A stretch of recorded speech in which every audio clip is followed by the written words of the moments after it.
Mr. Chairman, sir, I rise to apprise this august House of certain recent developments pertaining to Bangladesh.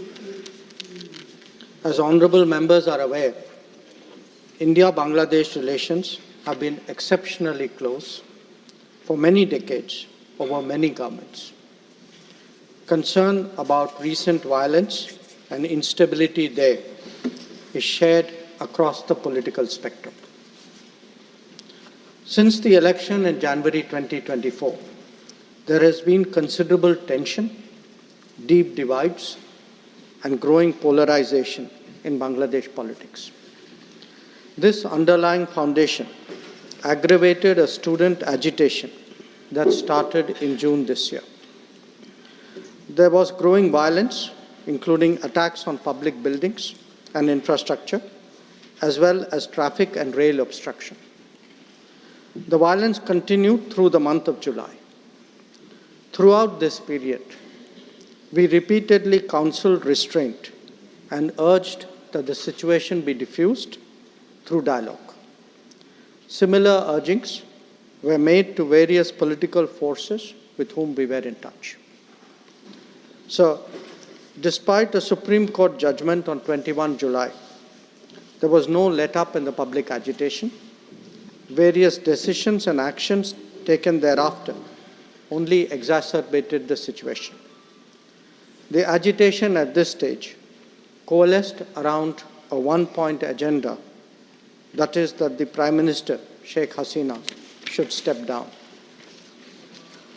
On 4th August, events took a very serious turn.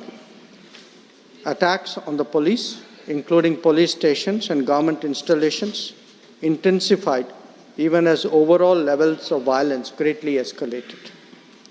Properties of individuals associated with the regime were torched across the country. What was particularly worrying was that minorities, their businesses and temples also came under attack at multiple locations. The full extent of this is still not clear. Sir, on 5th August, demonstrators converged in Dhaka despite the curfew.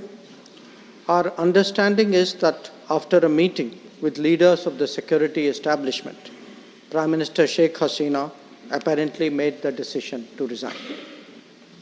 At very short notice, she requested approval to come for the moment to India. We simultaneously received a request for flight clearance from Bangladesh authorities. She arrived yesterday evening in Delhi. The situation in Bangladesh, sir, is still evolving. The Army Chief, General Waqar-uz-Zaman, addressed the nation on 5th August. He spoke about assuming responsibility and constituting an interim government. We are in close and continuous touch with the Indian community in Bangladesh through our diplomatic missions. There are an estimated 19,000 Indian nationals there, of which about 9,000 are students. The bulk of the students, however, have already returned to India in the month of July on the advice of the High Commission.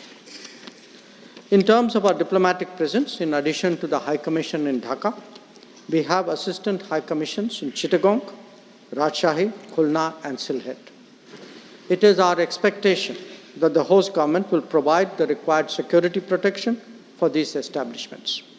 We look forward to their normal functioning once the situation stabilizes. Chairman, sir, we are also monitoring the situation with regard to the status of minorities. There are reports of initiatives by various groups and organizations to ensure their protection and well-being. We welcome that, but will naturally remain deeply concerned till law and order is visibly restored.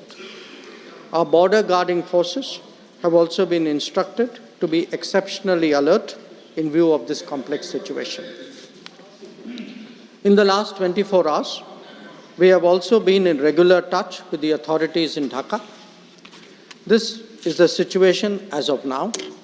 I seek the understanding and support of the House in regard to sensitive issues regarding an important neighbour on which there has always been strong national consensus. Thank you.